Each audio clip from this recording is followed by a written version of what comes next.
Okay now चलो आ जाओ।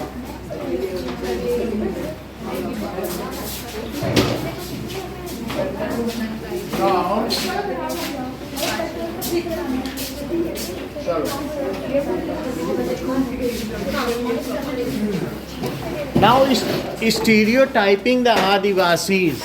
That means if we are saying that they are using feathers or some traditional costumes, that means if we recognize Adivasis, अगर हम आदिवासियों को उनके particular dress से करें तो फिर ये ठीक नहीं होगा। समझ आई बात कि नहीं?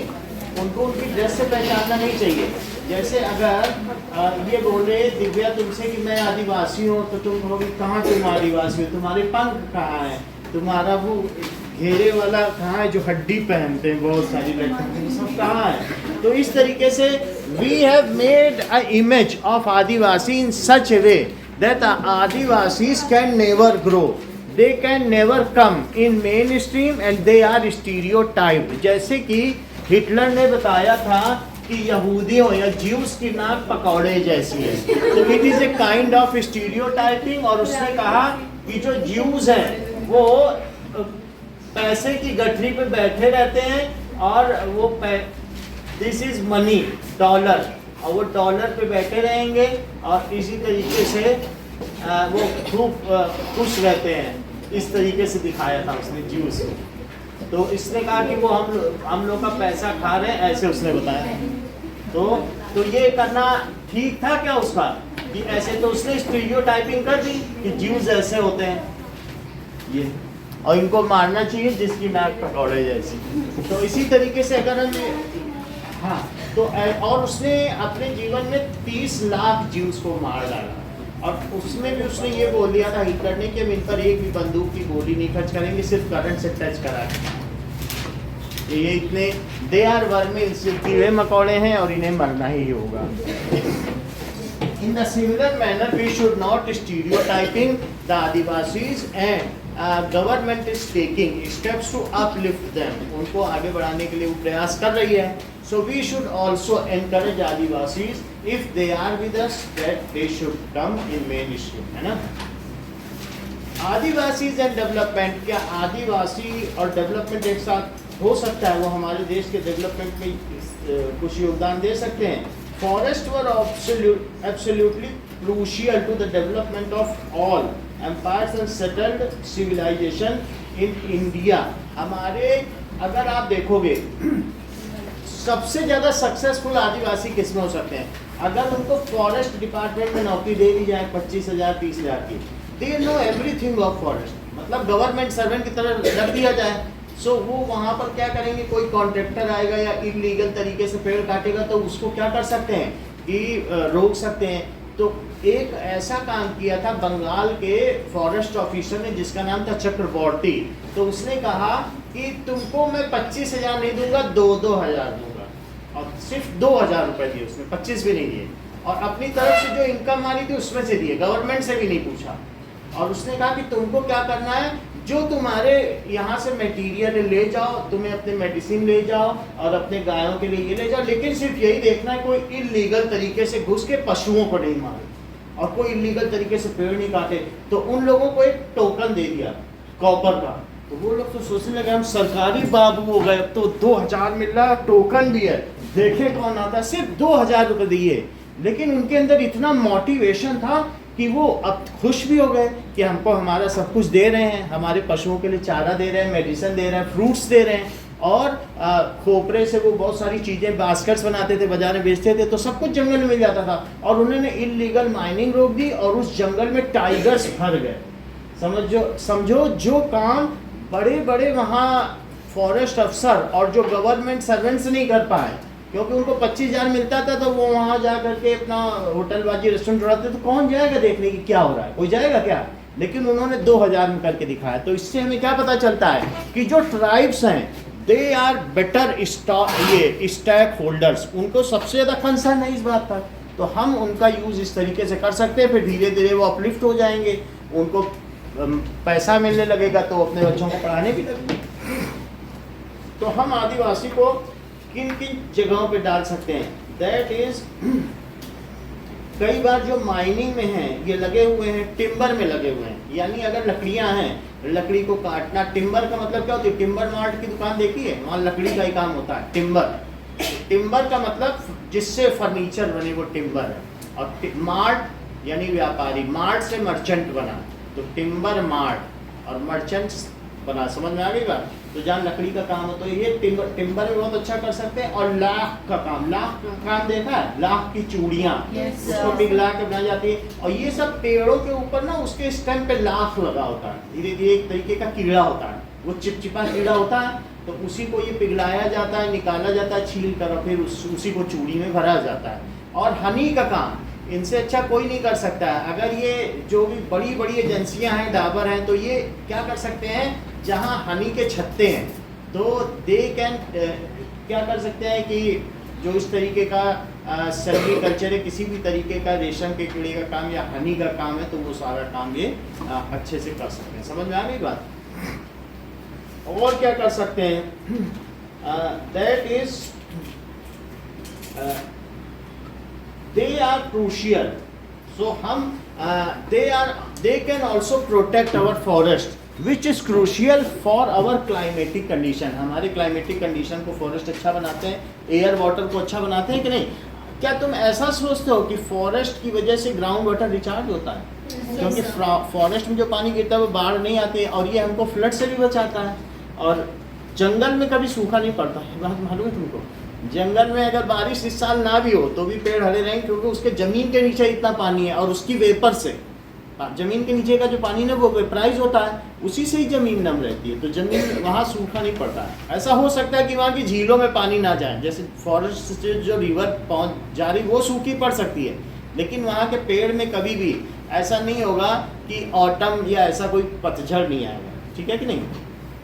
Now Adivasi has a deep knowledge as well as control over most of the vast tracts.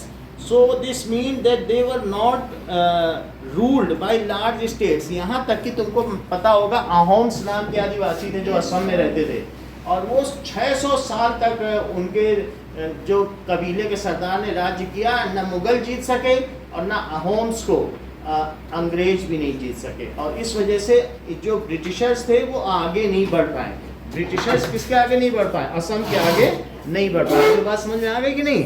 और वो उस मुगल भी नहीं, मुगल की बहुत सारी सेना ऐसी थी जो हार गई उनसे, क्योंकि they know the vast tracts which are going deeper and deeper to mountains, they know vast tract of the forest, और जहाँ पर हार्ड टू रीच प्लेसेस वहाँ आदिवासी पहुँच सकते हैं, क्योंकि वो खाना बदोश होते हैं, यानी जो मूविंग वो नहीं करते हैं एग्रीकल्चर, यहाँ से वहाँ घुमंतू लोग होते हैं, तो उसी तरीके से है ना, यस नोमैड्स, तो वो नोमैड्स होते हैं, तो वो सारी चीज़ें जानते हैं, तो that's why it is very difficult. Even though their weapons are not so modern but their aims are very accurate.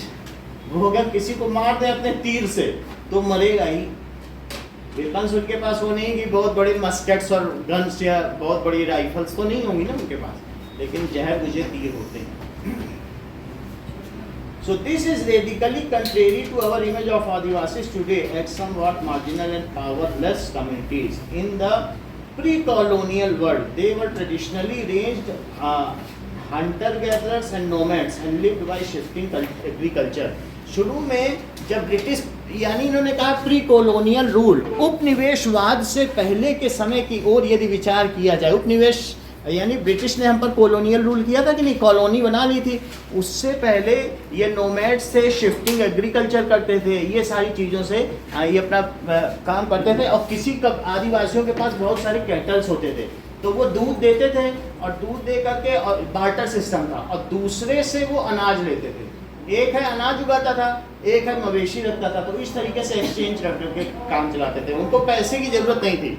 Most of the आदिवासी चाहे जहाँ के कहीं के भी हों, मध्य प्रदेश, छत्तीसगढ़, उन सबके अलग अलग नाम हैं, तो जो कि हमने 7th में काफ़ी ज़्यादा पढ़े हैं, हर एक आदिवासी के बारे में उसमें बताया गया था हिस्ट्री में कि कहाँ के, और मैप में भी बताया गया था कि कौन कौन कहाँ के, ठीक है कि नहीं।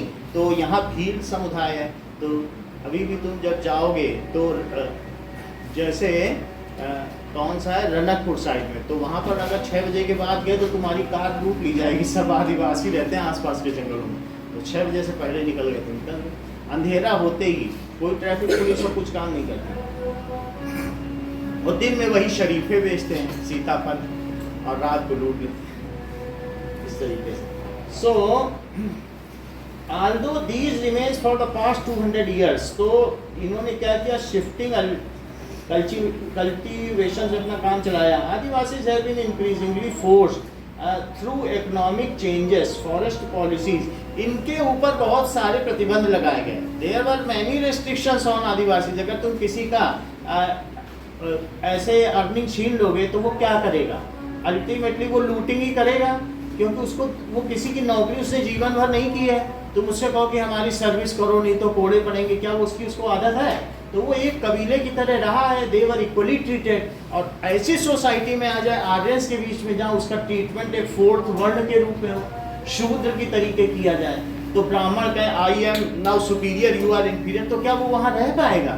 तो पहली बात तो that it will not feel better to live with among us because we are treating people differently। अगर आर्यन सोसाइटी कैसी है, अभी भी उतनी ऊपर नहीं हुई। आप देखो जो ब्राह्मण है वो दूसरे वर्ण में अपनी बेटियां नहीं देते हैं, क्योंकि वो सुपीरियरिटी और इन्फीरियरिटी वाली बात रहती है। ब्राह्मणों में भी और चलता है कि हम 20 बिस्वा के ब्राह्मण हैं, तुम 24 बिस्वा के हो, ये 22 बिस्वा के। उनके बाप दादाओं के पास कितनी जमीन थी, उनमें भी सुपीरियरिटी इन्फीरियरिटी चलती है। तो फिर ऐसे में जब इतना सब कुछ है तो आदिवासी कैसे रह सकते हैं? रह सकते थे ऐसे समाज में? नाउ तो उनको माइग्रेट कराया गया, और फिर उसके बाद उन्होंने असम में टी गार्डन में भी काम किया। और टी गार्डन में अंग्रेजों ने उनसे, जानते हो कैसे काम लिया? उनको भेजते नहीं थे घर, उनसे काम लेते थे जब तक पूरी टी नहीं उग जाए, साल भर। तो गांधी जी ने वहां जाकर के असम के टी वर्कर से बोला, प्लांटेशन से, कि तुम भी स्वराज में शामिल हो और तुम्हें घर भेजने का अधिकार होगा। और फिर जैसे उन्होंने कहा हाँ हम भी स्वराज लाएंगे, और वहां से सब भाग गए। और फिर अंग्रेजों ने उनको पकड़ के फिर लाया और मारा। तो बात समझ आई कि नहीं?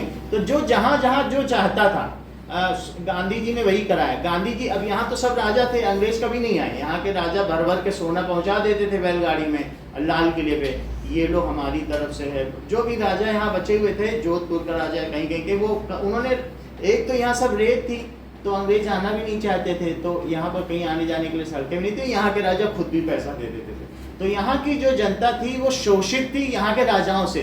तो गांधी जी यहाँ के बोले तुम्हें भी स्वराज चाहिए, तुम्हें राजाओं से मुक्ति दिलाएंगे। तो यहाँ के लोगों ने स्वराज किसके खिलाफ लड़ा?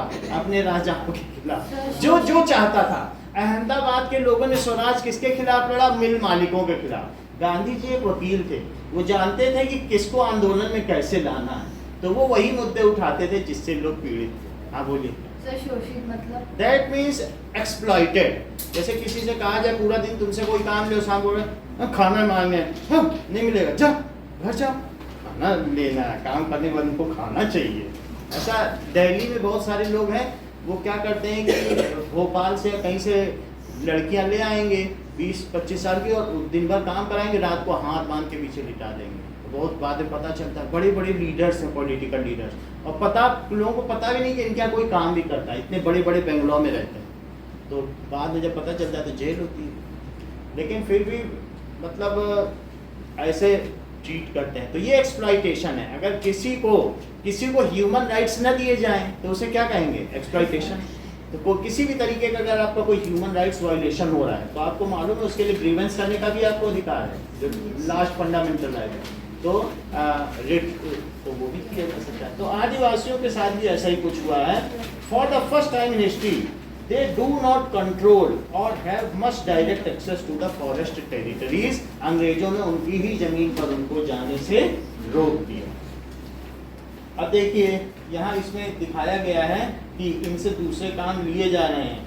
So what do you think this poem is trying to convey? बगल में एक पोएम लिखी हुई है, इसमें कुछ बताया गया है, जैसे come Mini let's us go to Assam, our country has so much suffering, the country of Assam, O Mini has tea gardens full of greenery, the sardar says work work, the babu says catch and bring them in, the Sahib says, I will take off the skin of your back hey Jaduram, you deceived us by sending us to Assam. तो किसी ने झारखंड के लोगों में किसी ने भेज दिया, जैसे ठेकेदार का नाम यहाँ जादूराम है, तो वहाँ के वर्कर्स को भेज दिया असम, जैसे मैं अभी बोल रहा था ना प्लांटेशन वर्कर्स। तो वहाँ कोई कुछ कह रहा है, कोई कह रहा है मैं तुम्हारी पीछे की स्किन निकाल लूँगा, कोई कह रहा है वर्क वर्क, तो उन पर प्रेशर दिया जा रहा है। तो वो कह रहे हैं कि वो किसी को बुला रहा है, कम मिनी कौन है इसमें, migration, the song belongs to the hope of the migrants. मतलब वो एक आशा से किसी को पुकार रहे हैं कि हमें बचा लो, तो वो गीत गाते जा रहे हैं, रोते जा रहे हैं, काम करते जा रहे हैं। धोखा देना, जैसे कभी कभी किसी बॉलर की बॉल जो है किसी बैट्समैन को डिसीव कर देती है, तो कोई अगर धोखा दे दे, तो if you can not read the honesty of anybody, then that means you are deceived. Somebody has cheated you, that means you are deceived. So next is, this is a photo of Niyamgiri hill located in Kalahandi district. Kalahandi district किसके लिए प्रसिद्ध है दिव्यांशी? भूखमरी के लिए। उड़ीसा का Kalahandi district ऐसा है जहाँ सबसे लोग भूखे मर गए, तो ऐसी जगह है। तो अब ये क्यों हुआ, जरा इसके बारे में पढ़ो। Now this area is inhabited by Dongria Kondhs भी आदिवासी हैं, an Adivasi community. Niyamgiri is the sacred mountain of this community.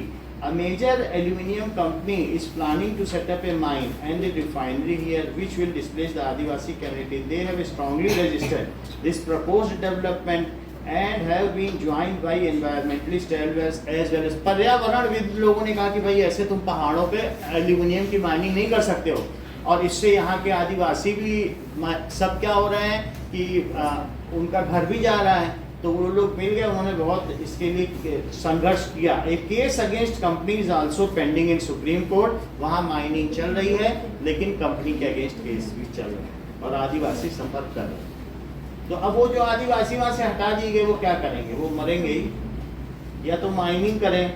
Forest lands have been cleared for timber and to go land for agriculture. तो फॉरेस्ट की लैंड अंग्रेजों ने क्यों की अपने अंडर में, क्योंकि उनको बहुत सारी लकड़ी चाहिए। और लकड़ी क्यों चाहिए, रेलवे ट्रैक्स बनाने के लिए उनको लकड़ी चाहिए, है ना, इस तरीके से। तो ये सारी चीज के लिए चाहिए। और माइनिंग के लिए powerful forces have been colluded to take over tribal land. बहुत सारे लोगों ने ट्राइबल्स की लैंड इसी तरह से धीरे धीरे कब्जा करने शुरू कर दिया, एनक्रोचमेंट करना शुरू कर दिया। तो फॉरेस्ट पर्सन्स थे जो आदिवासी थे वो डिस्प्लेस हो गए। ठीक है, अब जरा देखिए, huge tracts of these lands have been gone under the waters of hundreds of dams। अगर तुम कहीं डैम बनाओगे, मान लीजिए जैसे कहीं पर डैम बनाया जाता है, डैम ऐसे नहीं बनता है, ये जैसे ये है तो यहाँ पर एक वॉल बना दी जाएगी, और ये जो वॉल होगी वो ऐसे यहाँ से यहाँ तक ये जैसे है ना, तो वॉल ऐसे हो जाएगी, ये सेटअप कर दी जाएगी। तो जो यहाँ का पानी होगा वो क्या होगा, ऊपर से जो गिरेगा यहाँ तक रह जाएगा, तो ये वॉल सेटअप हो जाती है डैम। समझ में आ गई बात कि नहीं? तो ये पानी यहाँ रुक जाएगा कि नहीं। मान लो जैसे ये पहाड़ जा रहा है, पहाड़, और यहाँ एक दीवार खड़ी कर दो, बस हो गया डैम। सब तरफ नहीं करना पड़ता, पहाड़ होते हैं ऐसे कि नहीं, चार तरफ, और यहाँ तुम्हें एक दीवार खड़ी करनी बस। तो कहीं कहीं पर भी जैसे ये है और तुम यहाँ दीवार खड़ी कर दो तो पानी यहाँ भर जाएगा कि नहीं। लेकिन सिंपली दीवार नहीं खड़ सकते, वहां तक आपको पूरा घेरना पड़ेगा कि नहीं, घेरना पड़ेगा कि नहीं। तो इसको यहाँ तक लाओ और पीछे भी तो वहां तक लाना पड़ेगा, तभी तो पानी भरेगा कि नहीं। तो ऐसे, लेकिन इस तरीके से जब हम डैम बनाते हैं तो वो उस वहाँ का जो पूरा एरिया है, जो ग्रीनरी है, वो पानी के अंदर सबमर्ज्ड हो जाता है। और वो जब ग्रीनरी सड़ती है तो मीथेन गैस निकलती है, और अगर उसमें माचिस की तीली लगा दो तो आग भी लग जाती है। It is a kind of CNG gas. तो CNG गैस निकलती है, तो वो भी हार्म है, उससे जंगलों में आग लगती है, और वहाँ के लोग जो है वो डिस्प्लेस हो जाते हैं, उनको कई सालों तक घर नहीं मिलता, क्योंकि वहाँ आदिवासी रहते हैं जंगलों में। तो ये सारी प्रॉब्लम्स आ रही हैं। डैम बनाने से सबसे ज़्यादा सफल कौन होता है, आदिवासी।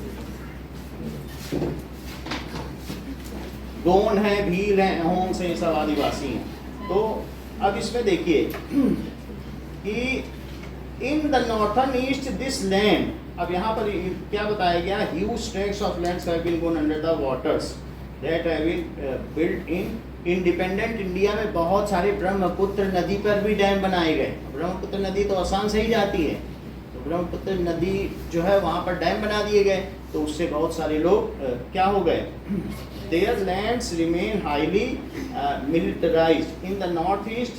India has 101 national parks. Militarized का यहाँ क्या मतलब है?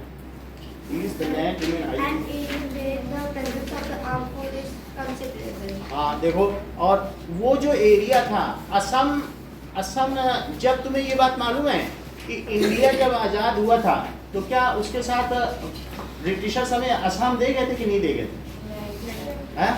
क्योंकि असम उनके अंडर में कभी रहा ही नहीं, तो असम तो इसलिए ब्रिटिशर्स हमको जब दे के गए तो बाद में असम ने अपनी तरफ से हमको वहाँ का जो भी राजा था या कबीला था अपने आप उसने साइन कर दिया कि हम इंडिया के साथ रहेंगे, क्योंकि उस समय 356 अलग अलग जो रॉयल फैमिलीज थे वो अपने को साइन कर रहे थे कि हम इंडिया के साथ रहेंगे सिंगल कंट्री में, तो वो लोग भी इससे इफेक्टेड हुए होंगे कि या मोटिवेटेड होंगे कि हमें भी इंडिया के साथ रहना चाहिए, क्योंकि माइटी इंडिया। फिर धीरे धीरे त्रिपुरा आया, जो 7 सिस्टर्स है वो धीरे धीरे आई, वो बाद में आई।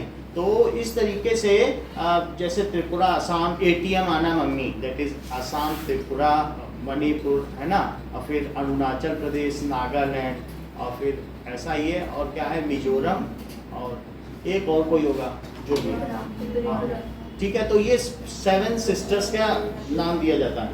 तो दे ऑल बाद में आए हमारे साथ, समझ में आ गई बात कि नहीं? इसीलिए चाइना अरुणाचल प्रदेश पे क्लेम करता है कि वो तो इंडिया के साथ था नहीं, तो वो कहता है अरुणाचल प्रदेश का एक पार्ट। अब देखिए यहाँ पर जो इंडिया थी इंडिपेंडेंस के बाद, आपको मालूम है कि मैक्सिमम मिलिट्री फोर्स कहाँ है? असम और इन सब के एरिया में थी, मिलिटराइज कर दी गई थी।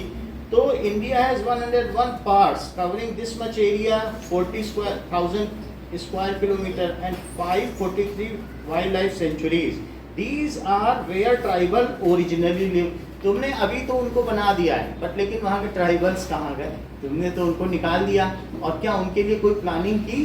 हमें तो नहीं लगता कुछ प्लानिंग की गई होगी।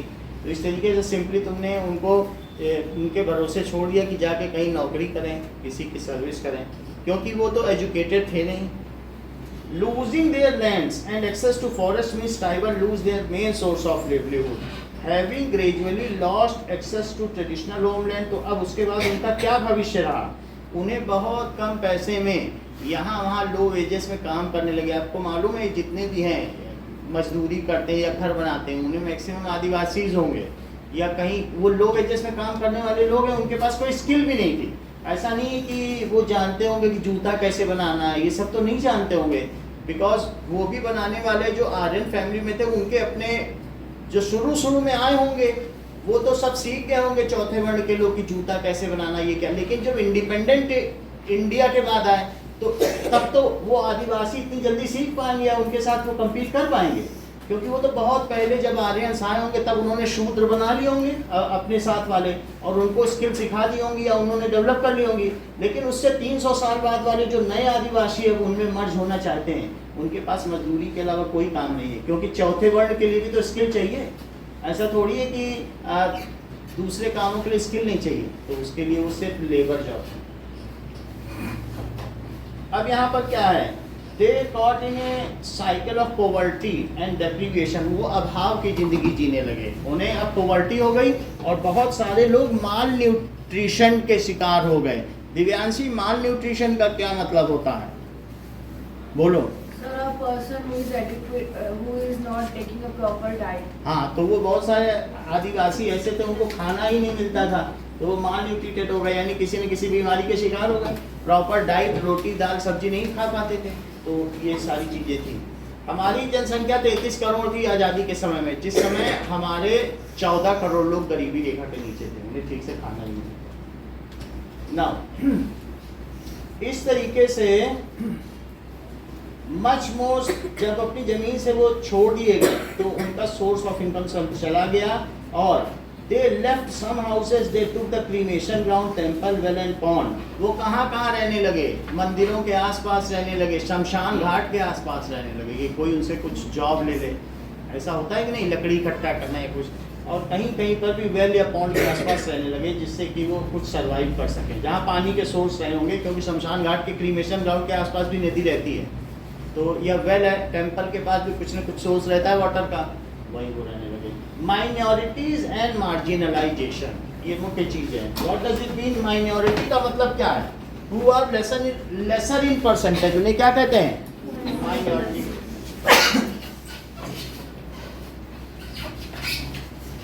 एंड मार्जिनलाइजेशन,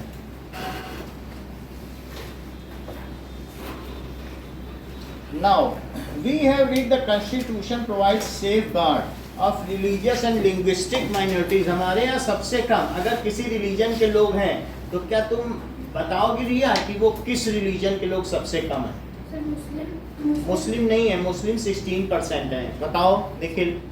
जैन 1% है। और अगर और उससे भी कहो तो पर्शियन पूरे भारत में 5000 है बस, पारसी समुदाय के, ठीक है कि नहीं? जो ईरान से आए हैं और उनका जो धर्म उपचारक था वो जरथुरुष्ट था, तो जोरोस्ट्रियन भी कहते हैं।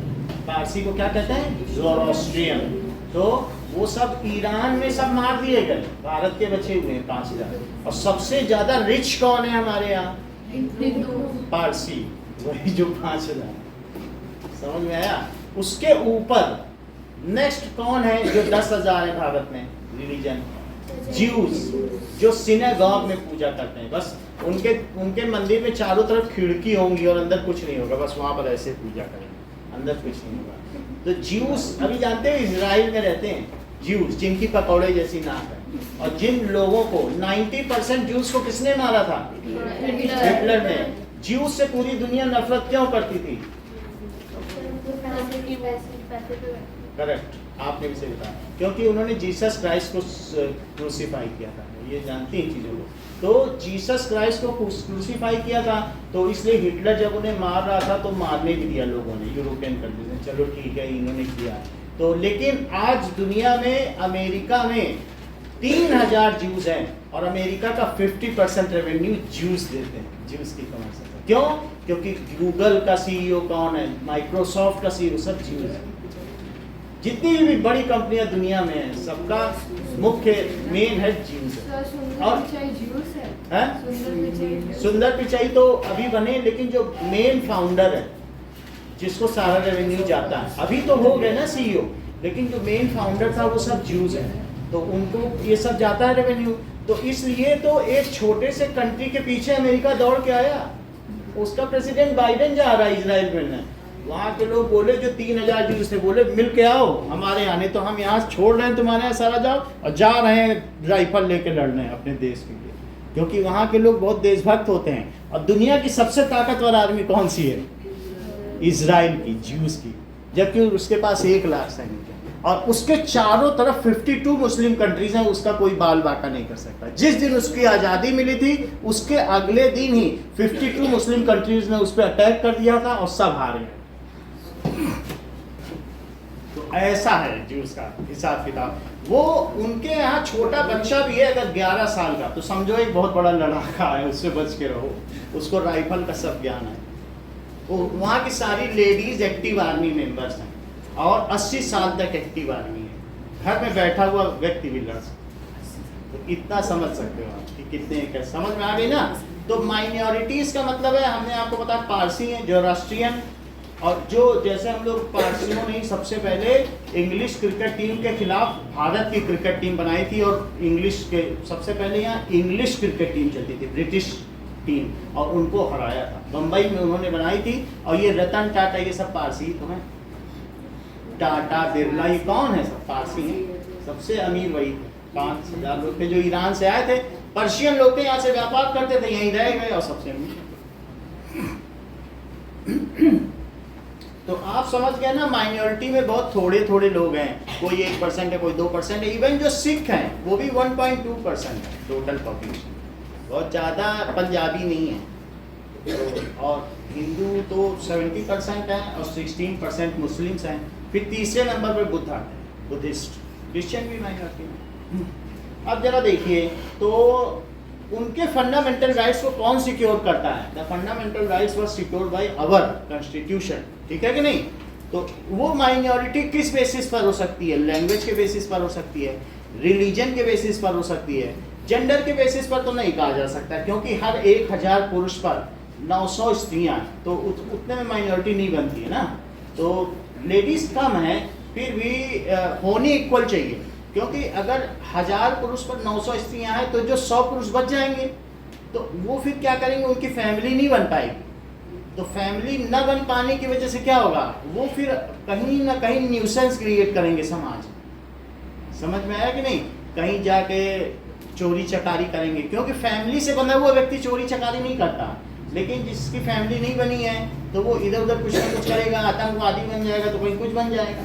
तो इसलिए सेम इक्वल रेशो होना चाहिए। और अगर इक्वल रेशो नहीं है, हरियाणा के समय में तो एक बार ऐसी स्थिति आ गई थी, हर 1000 पर 600 साढ़े 600 स्त्रियां पहुंच गई थी। तो एक घर के जितने लड़के थे सब एक ही लड़की से शादी करते थे। लेकिन फिर धीरे धीरे इम्प्रूव हुआ। वहाँ पर राजस्थान में भी यही था कि लड़की पैदा हुई तो जिस पलंग पे लड़की पैदा हुई है उसी के पाय के नीचे दबा दी जाती थी। तो लेकिन क्यों? क्योंकि यहाँ के लोग कहते थे हम राजपूत हैं और किसी के आगे झुकेंगे नहीं, और मेरी लड़की जिसको देंगे तो झुकना पड़ेगा। तो पहले के लोग इलिटरेट थे ना, सोच, तो ऐसे ऐसे लोग थे। तो फिर यहाँ पर बहुत समय से ये रिवाज था। तो ये इस तरीके के राजपूत थे। और जबकि केरला में द्रविडियंस हमसे बहुत अच्छे हैं। जो आप लोग जानते हैं ना, आर्यंस एंड द्रविडियन का झगड़ा चलता आया है, इसीलिए तो तमिल और ये लोग भारत की हिंदी भाषा नहीं समझना चाहते हैं, क्योंकि कहते हैं तुम लोगों में वर्टिकल डिवीजन है और हम सबको एक जैसा मानते हैं। हमारे यहाँ कोई वर्ण व्यवस्था नहीं है, वर्ण अच्छी व्यवस्था थोड़ी ना है। तो इस तरीके से द्रविडियंस में ये सब बात नहीं। और देखो केरला में पूरा 1000 पुरुषों पे 1010 स्त्रियों का रेशो है, ठीक है। और कई कई जगह तो ऐसा भी, जैसे क्वींसलैंड हो गया, या और भी एक जगह आयरलैंड, वहाँ पर अगर तुम वहाँ जाते हो, वहाँ की महिला से शादी करते हो, वहाँ हर 23 औरत में 22 कुंवारी है और 1 मैरिड है। वहाँ उल्टा सिस्टम है। तो तुम्हें जाते ही सरकार हर महीने 5 लाख रुपए देगी, घर देगी, नागरिकता देगी, सिर्फ तुम जाओ वहाँ शादी करो। ऐसा है। तो क्यों? क्योंकि उनके सारे पुरुष लड़ाई करके मारे गए। तो सबसे ज्यादा लॉस किसका होता है? जब तुम्हें मालूम है कि राजस्थान में भी पहले क्या होता था कि अगर पुरुष मारे जाते थे तो स्त्रियां क्या करती थी? वो आग में जल जाती थी। एक है ना, सती प्रथा नहीं थी, क्योंकि वो पति के साथ नहीं जलती थी। अपने आप को, जैसे कौन सी पिक्चर आई थी पद्मावत, तो वो आग में जल जाती थी। उसको क्या कहते थे पता नहीं, पूरा आग जलाती थी, उसी में चली जाती थी। नहीं, जौहर प्रथा। तो ऐसा करते तो जौहर में क्या होता था कि नहीं तो मुगल क्या करेंगे? उनको बंदी बना के ले जाएंगे। तो वो उससे अच्छा वो चाहती नहीं, मुगल से ही लड़ाई होती थी इन लोगों की, तो वो तो बंदी बनाएंगे फिर। नाउ अब जरा हम देखें, however it is concept that goes well beyond the numbers. तो हमारे यहाँ the term minority is more commonly used to the communities that are numerically small. जिनके नंबर कम है उन्हीं को माइनर कहते हैं। The Indian Constitution recognizes the culture of majority influence, the way in which society might accept themselves. तो minority का मतलब the people, those people who are less in number, who are less in number, either on basis of, basis क्या लिए जा सकते हैं? On basis of religion. Religion हो सकता है, या क्या हो सकता है, ठीक है, या और कास्ट सिस्टम। जैसे हम लोग शेड्यूल्ड कास्ट नहीं कहते हैं, जो 4th कास्ट है, कास्ट का भी बेसिस है। तो कास्ट सिस्टम पर भी हो सकता है, क्योंकि हमें जो ये दिया जाता है रिजर्वेशन, ये माइनॉरिटी मेजॉरिटी का ही तो खेल है कि उनको इतने % रिजर्वेशन दिया जाएगा, किसी को क्या दिया जाएगा, इसके बेसिस पर, या कम्युनिटी के बेसिस पर भी हो सकता है। तुमको मालूम है निखिल, तुम्हारी कम्युनिटी क्या है? नहीं मालूम? बताओ। ये ठीक कह रहे हैं। हमारी कम्युनिटी में बिल्ली आता है, क्योंकि सुबह में बिल्ली से मिले थे, फिर एक कुत्ता मिला रास्ते में, फिर एक मक्खी को भी मारा था, फिर गाय मिली। तो जिससे जिससे तुम पूरे दिन मिलते हो वो तुम्हारी कम्युनिटी। और जब मैं पॉपुलेशन की बात करूं तो पॉपुलेशन में तुम्हारी पॉपुलेशन हो गई एक ह्यूमन पॉपुलेशन। अब उसके बाद रिलीजन की बात करूं तब हिंदू है। कम्युनिटी में तुम पूरे दिन जिसके साथ रहे हो तो वो तुम्हारा पैर चाटने लगा कुत्ता तो वो तुम्हारी कम्युनिटी हो। जो तुम्हारे चारों तरफ जिसको तुमने देखा, सारे चिड़िया पक्षी, जो मछली तुमने खाई, वो भी तुम्हारी कम्युनिटी। तो कम्युनिटी समझ गए? With whom we interact in our day to day life comes under our community। तो किसी के भी बेसिस पर हो सकते हैं। तो अब देखो, क्या तुम ये सोचते हो कि जो मेजॉरिटी में है वो भी मार्जिनलाइज हो सकते हैं? नहीं सोचते। बहुत अच्छी बात है, क्योंकि शेड्यूल्ड कास्ट और शेड्यूल्ड ट्राइब के साथ यही हुआ है। भारत की 70% पॉपुलेशन है, उनको हाशिए पे कर दिया, सिर्फ कुछ ब्राह्मणों ने और क्षत्रियों ने। यही तो लिखा है। हम लोग ये सोचते हैं कि जो माइनॉरिटी में वही मार्जिनलाइज होगा, हाशिए पे कर दिया जाएगा, लेकिन ऐसा नहीं है। इंडिया में जो आर्यंस आए, माइटी आर्यंस, उनके पास बहुत पैसा था, पावर थी, और उसके बेसिस पर जो यहाँ का मेजर ग्रुप था, जो यहाँ का इनहिबिटेंट था, निवासी था, फंडामेंटल जो पहले रहता था ना, उसको उन्होंने क्या कर दिया? मार्जिनलाइज। सो कौन मार्जिनलाइज हुआ? कौन मेन स्ट्रीम के साथ नहीं चल पाया? आदिवासी नहीं चल पाए, शेड्यूल्ड कास्ट नहीं चल पाए, उनको भी नहीं चलने दिया। They were not allowed to enter into temples, they were not allowed to drink water from the fresh मतलब पॉन्ड। तो फिर ये सब से ही तो मार्जिनलाइजेशन होता है। Even they are not allowed to sit in chairs in schools, वो अम्बेडकर नीचे बैठते थे, तो यही तो मार्जिनलाइजेशन है। तो इस तरीके से if we are deprived from our fundamental rights, this is marginalisation. क्या आप ये सोचती हैं कि आयुषी कि मेजॉरिटी को भी मार्जिनलाइज किया जा सकता है कि नहीं किया जा सकता? नहीं किया जा सकता। हाँ बोलो। नहीं किया, यही तो 10 मिनट से मैं बता रहा हूँ, बस थोड़ा सुनना ही है ना, उससे पता चल जाए। Good learning is good listening is good learning. अब ये सोचो कि हम सुने ना और समझ लें तो कहाँ से समझ आएगा? लिसनिंग इज, पूरी जिंदगी यही हमें सीखना है कि लिसन कैसा करना, वही लर्निंग। हाँ सर, तो ट्राइबल ने उसके खिलाफ प्रोटेस्ट नहीं किया बिकॉज जो पावरफुल पीपल थे वो, उनके पास सभी तरीके के इक्विपमेंट से, मॉडर्न टेक्निक थी, उसके बेसिस पर वो धीरे धीरे, और जो डिवाइड एंड रूल की पद्धति थी उसके बेसिस पर अलग अलग ग्रुप्स ने, चाहे इंडियन रूलर्स हो, मुगल रूलर्स हो, आर्यंस हो, वो धीरे धीरे मार्जिनलाइज किए जाने लगे। समझ में आई बात कि नहीं? आर्यंस हम लोग मिडिल ईस्ट से आए हैं। यानी अगर आप देखो तो ये तो हम लोग कहाँ से आए हैं? ये जापान हो गया, ये मिडिल ईस्ट है। इससे कुछ यहाँ पहुँच गए और कुछ यहाँ जर्मनी पहुँच गए। जर्मनी की बात की जाए तो ये है जर्मनी, तो ये है मध्य एशिया।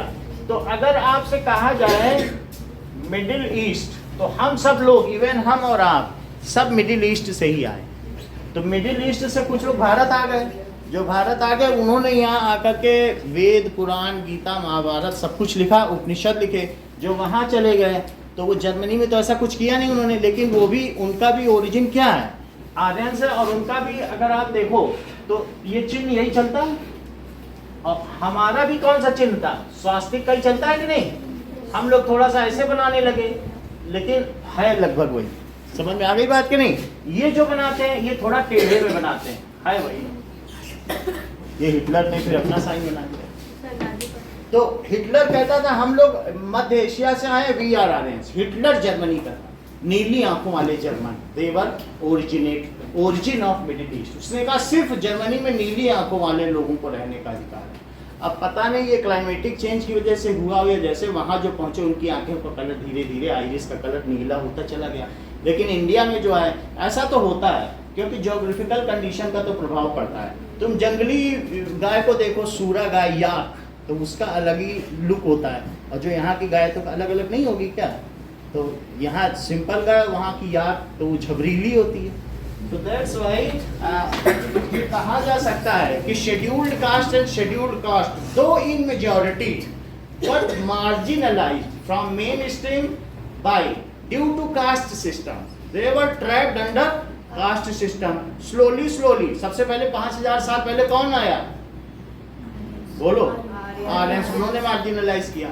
उसके बाद कौन आए, उन्होंने मार्जिनलाइज। उसके बाद कौन आया, ब्रिटिश, उन्होंने मार्जिनलाइज किया। फिर उसके बाद जब गवर्नमेंट ऑफ इंडिया आई, बोली उसने हम इतने वाइल्ड लाइफ सेंचुरी बनाएंगे, 543, सबको हटा दिया वहां से, मार्जिनलाइज करके। बोले जाओ तुम लोग नौकरी करो, किसी की जी मजदूरी करो। और कितना बना दिया, 40,000 स्क्वायर किलोमीटर पर नेशनल पार्क बना दिए, मार्जिनलाइज। अब देखिए, इसके अलावा they also protect them against any discrimination and disadvantage that they face given certain condition communities। अब धीरे धीरे उन्होंने अपने आप को रिट्रीव किया है, जब उनको क्या दिया जा रहा है, रिजर्वेशंस। तो रिजर्वेशंस की वजह से वो धीरे धीरे अब मेन सोसाइटी से, मेन स्ट्रीम से जुड़ते जा रहे हैं। पहले तो बड़ी मुश्किल होती थी, जो IIT में भी इनको रिजर्वेशन दिया गया, लेकिन जो 2 साल में बाकी लोग पास करते थे, ये लोग 7-7 साल में नहीं पास कर पाते, जबकि इनको फ्री पढ़ाया जाता था। प्रोफेसर लोग इतने फ्रस्ट्रेटेड हो गए, बोले इनको पढ़ाना ही सबसे बड़ी मुश्किल है। और प्रोफेसर से कहा गया था कि तुम्हें अगर नहीं इनको पास करा पाओगे तो आफ्टरनून की क्लास ली जाएगी। उनकी नींदें खराब हो गई थी इनके चक्कर। तो आप समझे कि हायर इनको एजुकेशन में आप अगर देते हो रिजर्वेशन तो बहुत बेकार है, क्योंकि उतने ये काबिल नहीं है। आप धीरे धीरे बढ़ाओ ना, पहले 4th क्लास में दो, फिर 3rd क्लास, क्लर्क तक दे दो। अब तुम क्या इनको इंजीनियर ही बना डालोगे? तो वहां पर अगर इनको तुम सर्जन बनाओगे तो पहले 2-4 ऑपरेशन में चीर फाड़ करके मार ही डालेंगे लोगों, क्योंकि अल्टीमेटली प्रोफेसर पास कर देगा इनको, कहेगा हम अपने सर का क्यों दर्द ले, जाओ मारो जिसको मारना। 2-4 को मारोगे, लोग तुम्हारे पास खुद ही नहीं आएंगे ऑपरेशन, और क्या होगा? तो टीचर के ऊपर तुम कानून थोड़ी बना सकते हो, दिन भर तुम्हें पढ़ाता थोड़ी रहेगा। मूर्खों को पढ़ाने का जिम्मेदारी है क्या सरकार, टीचर का? तो मुस्लिम्स में wear a burqa, sport a long beard, wear a face. इसके अलावा आप मालूम है तुर्क कैसी टोपी पहन सकते हैं, फेस टाइप। तुम्हें टर्किश टोपी मालूम है? तो मुस्लिम क्या कर सकते हैं, ये देखो, मुस्लिम बुर्का पहन सकते हैं, दीज बुर्का पहन सकते हैं। और Turkish they can wear face. ये जो टोपी है ये फेज है, और इसमें ये ऐसे हो जाती है तब फेज के, यानी ऐसी टोपी क्या कहलाती है, फ्रस्टम की तरह, कोन का टूटा हिस्सा, ये फेज। और बुर्का पहन सकते हैं। इसके अलावा एक ऐसी टोपी भी तुमने देखी है, जो ये हमने आपको बताया था 5000 पर्सियन है, बहुत कढ़ी हुई। ये रतन टाटा ये सब पहनते हैं, इतनी जरी वाली टोपी। तो वो सब पारसी लोग हैं। पारसी लोग तो क्या करते हैं, अपने जो डेड बॉडी के जाल के ऊपर रख देंगे, चिड़िया खाएगी। वो लोग वो नहीं करते, कहते हैं कि हमें जलाना नहीं है, पक्षियों का कल्याण हो।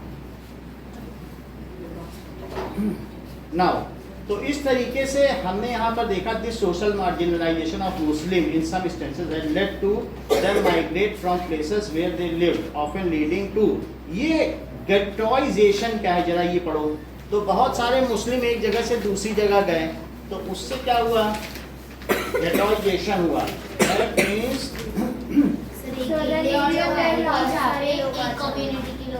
ज़्यादा रहता area locality that is populated. तो अगर जैसे कहीं मुस्लिम कम थे तो वो लोग वहाँ इकट्ठे होने लगे जहाँ ज़्यादा मुस्लिम थे। आपको मालूम है मेरठ और सहारनपुर में आज इस समय सबसे ज़्यादा मुस्लिम है, तो जगह जगह से भाग के मुस्लिम वहाँ पहुँचने लगे। ऐसी तरीके से जैसे ही ये दंगा होने लगा हिंदू मुस्लिम का, तो बहुत सारे हिंदुओं ने भी क्या किया, उस प्लेस से जहाँ मिक्स रहते थे, मिक्स्ड पॉपुलेशन अब कम हो गई। अब you can now easily mark that this area is Hindu populated because people feel safe। आपको मालूम है कि इस गली के बगल वाली गली में टोटल मुस्लिम पॉपुलेशन है, ये भी एक तरीके का गेटोइजेशन है, because they feel safe living with their community. वो नहीं चाहते कि उनके साथ रहा जाए।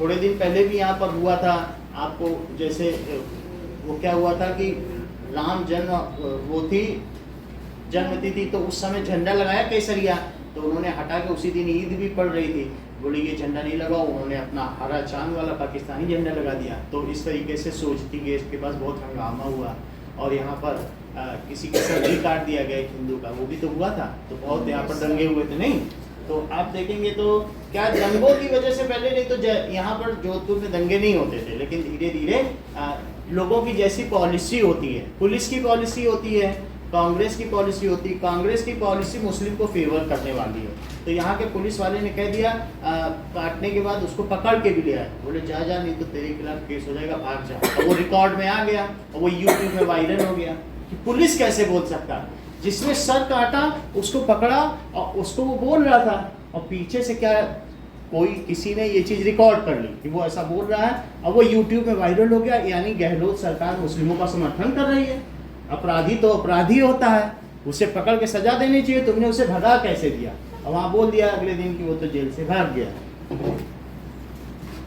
ये चीज़ तो मतलब फिर भी जो जैसा सपोर्ट करेगा तो फिर लोग तो न्याय चाहते हैं ना, नहीं तो फिर दंगा होता है। अब देखो अगले में यहाँ मार्जिन में पढ़ो, येलो मार्जिन में, I live in a Muslim dominated area. Some days back during Ramzan there was some disturbance that started taking a communal outlook.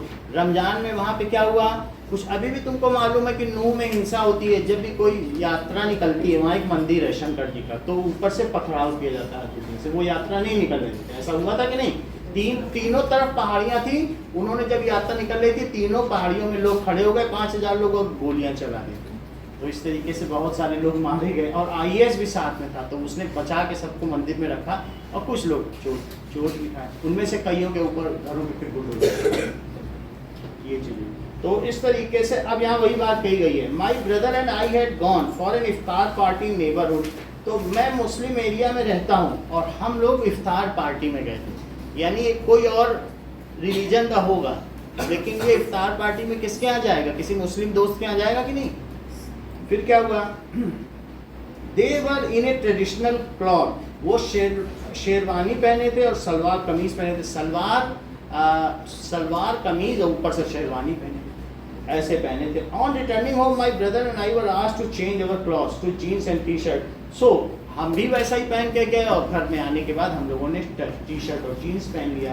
Now when everything is fine I wonder that what was the reason that we are asked to change our clothes and why I did not find it odd, where our clothes giving away our identity। तो यहाँ पर ये बात कही गई है कि cloth से हमारी आइडेंटिटी नहीं होनी चाहिए और हर एक रिलीजन को जो जिस सोसाइटी में रहता है वहाँ पर वो चीज़ बैन होनी चाहिए। जैसे धोती पहनना जर्मन में पॉसिबल नहीं है, जैसे यहाँ लोग लुंगी या धोती पहन कर भी चले जाते हैं, वहाँ पर की भाग दौड़ की रफ्तार है, वहाँ पे नहीं कर सकते, वहाँ बुर्का भी पॉसिबल नहीं है। तो वहाँ सबका जो ड्रेस है, ड्रेस कोड एक जैसा होना चाहिए। तो उससे क्या होगा कि ड्रेस के बेसिस पर दंगे नहीं होंगे, नहीं तो लोग easily can locate that is Jain, that is Parsi, that is Muslim, that is Christian. तो ऐसा जो हम लोगों का आउटलुक है या अटायर है, it should not make us to discriminate. ठीक है कि नहीं? सब एक जैसे रहे। रिलीजन का ये मतलब तुम जिस पर भी फेथ रखो, बाकी कपड़े एक जैसे ही पहनना चाहिए कि नहीं? जैसा हम लोग का स्कूल का भी एटमॉस्फेयर होता है, कोई पता चला पाता है? नहीं पता चला। सर जैन का ट्रेडिशनल ड्रेस कैसा होता है? जैन का कुछ भी नहीं है। जैन बस वही है कि शाम को, वैसे तो जो जैनी होते हैं दो तरीके के हैं, एक दिगंबर और एक श्वेतांबर। एक होते हैं कि सफ़ेद कपड़े पहनेंगे, सफ़ेद कपड़े पहन के नंगे पैर एक जगह से दूसरी जगह जितने भी जैन पहले यात्रा करते रहेंगे। और एक है दिगंबर, महावीर स्वामी इनके वो हैं, तो कपड़े नहीं पहनेंगे, कहेंगे कि ये विश्व ही मेरा अंबर है कपड़ा। तो महावीर स्वामी भी कपड़े नहीं पहनते थे। तो लेकिन दिगंबर मानने वाले सिर्फ अब इनके यहाँ सेंट ही बचे हैं, संत लोग। और वो लोग अपने हाथ से खाना भी नहीं खाते, दूसरे लोग उनके कर पात्री हैं, अपने दूसरों के हाथ से वो खाना जीवन में जो उन्हें खिला देता है मुँह में वही खाते हैं, ऐसे होते हैं। और एक श्वेतांबर है जो श्वेत कपड़े पहनते हैं, लेकिन श्वेत कौन पहनता है? कुछ तो पहनते हैं, बाकी जैन हम जैसे लोग ही दिखते हैं। बस इतना जरूर है कि जैन 5 बजे के बाद खाना नहीं खाते और जमीन के नीचे जो चीज़ उगती है वो नहीं खाते, जैसे आलू है, प्याज है, ये सब है। कहते हैं कि उसमें बैक्टीरिया मर जाएगा, वो जीवन में एक भी बैक्टीरिया नहीं मारना चाहते, इसीलिए नाक में भी कपड़ा लगा के रखेंगे जिससे कि नाक से अंदर जाएगा तो मर जाएगा, वो जीव हत्या नहीं करना चाहिए। तो इसलिए कहीं पर अगर जैन थाली है तो उसमें किसी भी तरीके का हर चीज़ का ख्याल रखा जाएगा। प्याज है, जो जमीन के अंदर की चीज़ है वो नहीं दी जाएगी। Conclusion, so we have tried to understand marginalise community क्या होती है, और हमने ये देखा कि किस तरीके से उनके ऊपर प्रीजुडाइज किया गया। प्रीजुडाइज का मतलब है भेदभाव करना, तो प्रीजुडाइज किया गया। मार्जिनलाइजेशन तभी तो हो जाता है, अगर हम भेदभाव करेंगे तभी तो हाशिए को चले जाएंगे कि नहीं। और अब हम इसके क्वेश्चन आंसर करें। क्वेश्चन आंसर पहला क्वेश्चन ही हो पाएगा।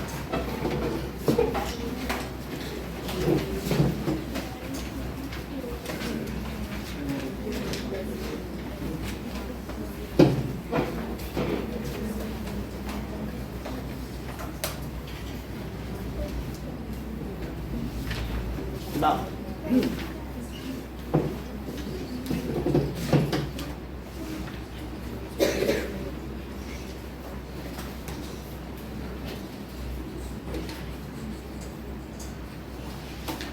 okay.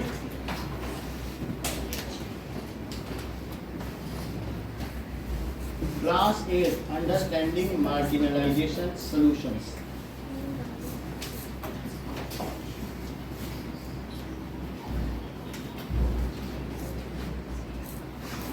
Class 8, Understanding Marginalization Solution.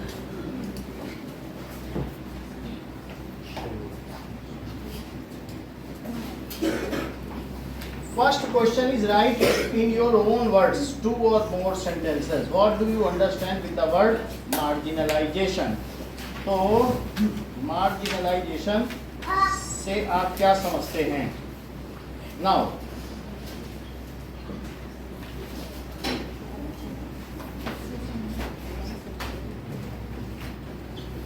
marginalization means communities which are put at the margin of economic, communities which,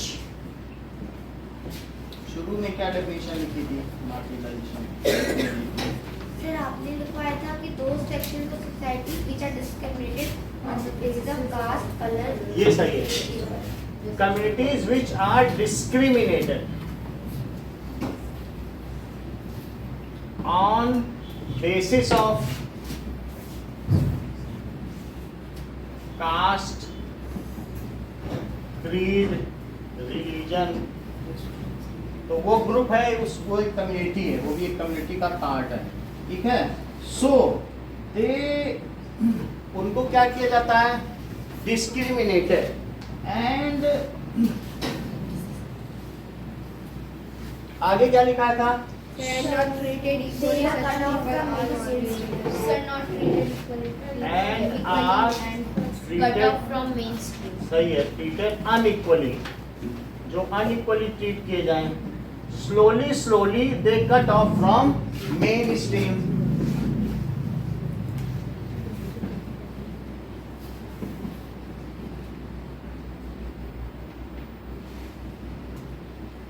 Mainstream and become marginalized.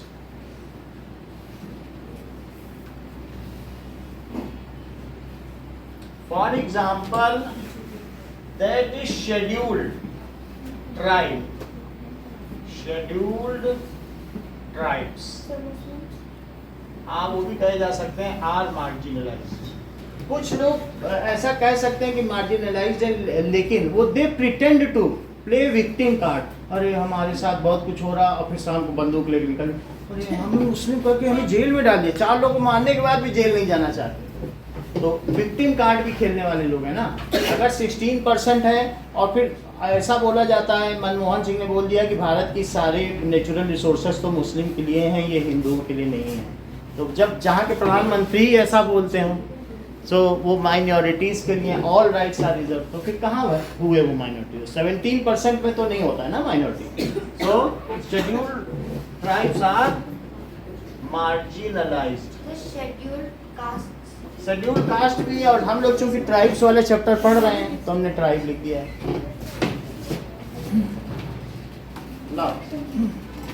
Next question है, list 2 reason why Adivasis are becoming increasingly marginalised.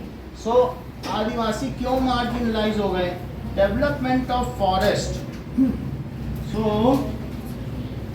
पहला reason, the reasons for Adivasis getting marginalized.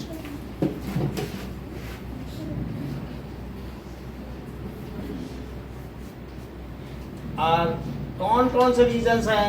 That is the forest act made by East India Company during British rule made them to displace from their own land. तो उन्होंने, national parks वगैरह है ना, क्या चीज, national parks wild एक ये भी लिख सकते हैं और एक जो ब्रिटिश ने फॉरेस्ट एक्ट भी बना दिया था कि किसी को अंदर नहीं आने दिया जाएगा. So the forest act made during colonial rule, ठीक है, made Adivasis to get displaced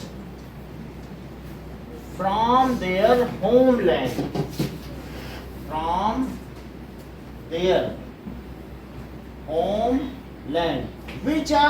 which was only mean for their livelihood. जो सिर्फ एकमात्र उनकी जीविका का साधन था, वहीं से उनको हटा दिया गया. Which was only mean for their livelihood. और दूसरी चीज, after independence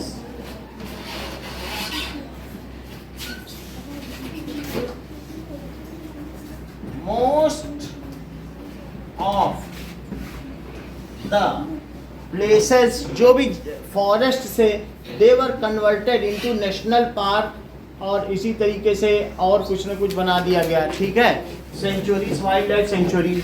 so Adivasis have to leave it. Most of the forests were converted by government of India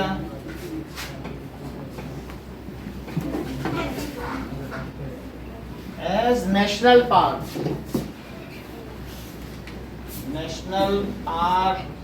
bioreserves,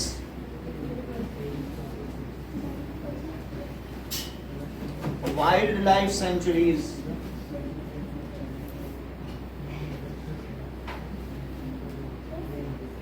So Adivasis have to leave it. Adivasis have to leave it.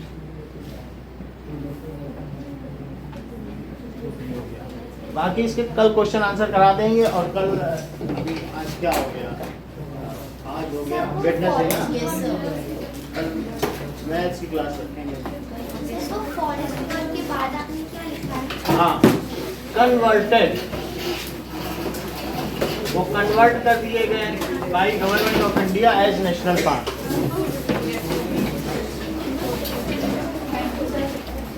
Okay, welcome.